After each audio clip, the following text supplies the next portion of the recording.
ខ្ញុំឃើញមានបងប្អូនយើងណាយកលបែងវិជាប្រៃខ្មែរមកលេងមានលេងស្វាដដើមទឹកឈើមានលេងលោតខ្សែលោតអីខ្ញុំក៏ចូលលេងមិនដែរអូនិយាយទៅគឺសប្បាយចិត្តប៉ុន្តែស្មារតីគ្នាណាគេហ៊ានលេងបានលេងមិនមែនថាអូអ្នកណាគេមិនដល់បានលេងបានអីទេអូចូលលេងចូលគ្នាចូលចាំគេដែរគេចូលចាំគេចូលកន្លែងមើលបានលេងចូលកន្លែងទៅលេងតបានព្រោះបរិយាកាសបែបហ្នឹងគឺវាបានបើចំពោះខ្ញុំវាដូចជាបាត់បង់យូរឆ្នាំដែលយើងអត់សូវមានពេលទៅធ្វើអញ្ចឹងការពីក្មេងអាសាលេងអញ្ចឹងណាកម្ពុជាតារាសម្ដែងល្បីឈ្មោះរូបសង្ហាខាត់វ៉ៃហាំងមកបញ្ញាអារម្មណ៍នឹងលេងល្បែងប្រជាប្រិយខ្មែរនៅផ្លូវថ្មើរជើងសិល្បករល្បីឈ្មោះប្រចាំប្រទេសខាត់វ៉ៃហាំងតំណាងកម្ពុជាមួយរូបគត់មានកិត្តិយសចូលរួមកម្មវិធីពានរង្វាន់ប្រចាំឆ្នាំ Asian Top Award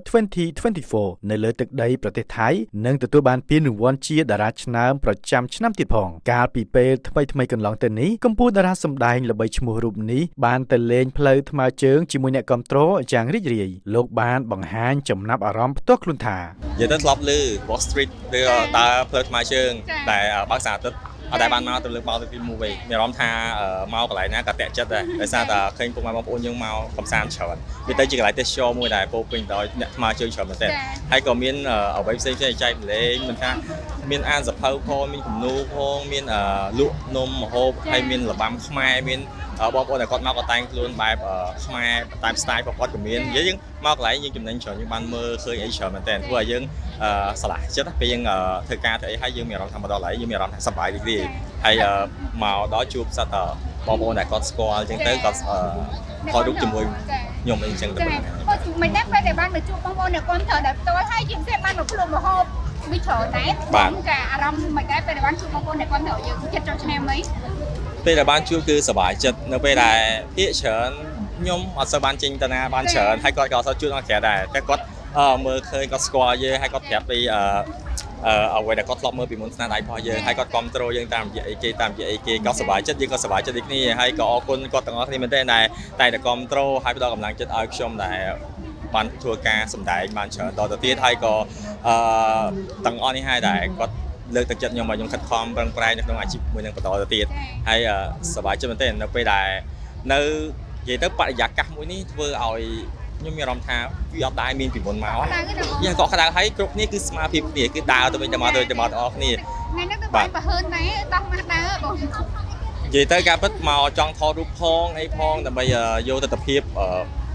ផ្លូវថ្មើរជើងហើយមានបងប្អូនមានអីអញ្ចឹងយើងពាក់មហាមេកាតតែគាត់ថាវាដូចអត់មានបញ្ហាអីទេចង់យើងពាក់មកប៉ុន្តែគាត់គឺវាមានជីវធម៌ទៅវិញទៅមកទាំងអស់គ្នាគឺ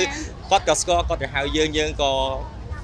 តាក់ទងគាត់ទៅវិញទៅមកតាមជីវធម៌ដូចគ្នាទៅវិញទៅមកអញ្ចឹងគឺសប្បាយចិត្តនៅពេលដែល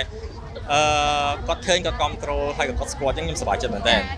ហើយជាពិសេសគឺមកកលៈមិនដែលបកមកថានិយាយថាជួយចប់គ្រប់កន្លែងហ្នឹងណាខ្ញុំឃើញមានបងប្អូនយើងណាយកលបែងវិជាប្រៃខ្មែរមកលេងមានលេងស្វាដដើមទឹកឈើមានលេងលោតខ្សែលោតអីខ្ញុំក៏ចូលលេងមិនដែរអូនិយាយទៅគឺសប្បាយចិត្តប៉ុន្តែ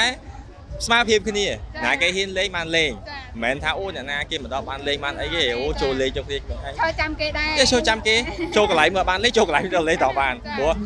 បរិយាកាសបែបហ្នឹងគឺវាបានបើចំពោះខ្ញុំវាដូចជាបាត់បង់យូរឆ្នាំដែលយើងអត់សូវមានពេលទៅធ្វើអញ្ចឹងការពីក្មេងអាសាលេងអញ្ចឹងណាបាទអញ្ចឹងបានថាផ្លូវមួយនេះធ្វើឲ្យខ្ញុំជឿថាបើមនុស្សដែលកំពុងតែបរិបូរការងារហើយឆ្លងកាត់អតីតកាលរយៈពេលវែងមកគាត់ត្រឡប់ទៅនឹកถึงអតីតកាលរបស់គាត់ទៅវិញហើយគាត់ក៏មានឱកាសមកលេងមកសម្ដែងមកអីផ្សេង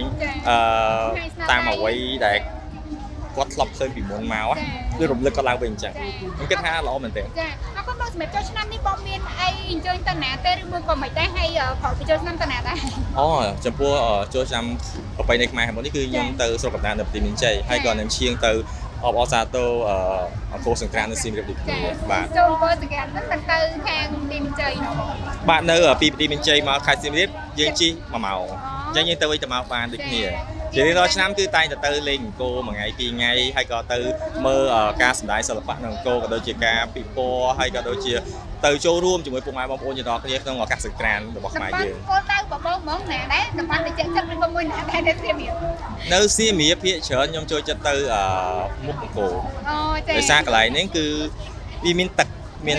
កន្លែងដើរដ៏ធំហើយកន្លែងគឺស្អាតមែនទែនខ្ញុំធ្លាប់ទៅពេល ផឹកឡើងតែមើលថ្ងៃនេះហ្នឹងណាអូស្អាតខ្លាំងខ្ញុំគិតថាគ្រប់គ្នាគួរតែទៅលេងវិសាលអង្គរវត្តនៅពេលព្រឹកព្រលឹមខ្លះដោយសារតែអ្នកមួយចំនួនខ្ញុំជឿថាបងប្អូនយើងច្រើនមែនតែស្បទៅវិសាលអង្គរវត្តប៉ុន្តែទៅពេលថ្ងៃពេលល្ងាចពេលអីប៉ុន្តែពេលព្រឹកក៏មនុស្សទៅមើលថ្ងៃនេះច្រើនដែរចា មានអីនិយាយទៅកាន់អ្នកគាំទ្រដែរហើយណាត់គ្នាជួបគ្នានៅសៀមរាបមិនខ្លះដែរបង អូខេទីចុងក្រោយគឺ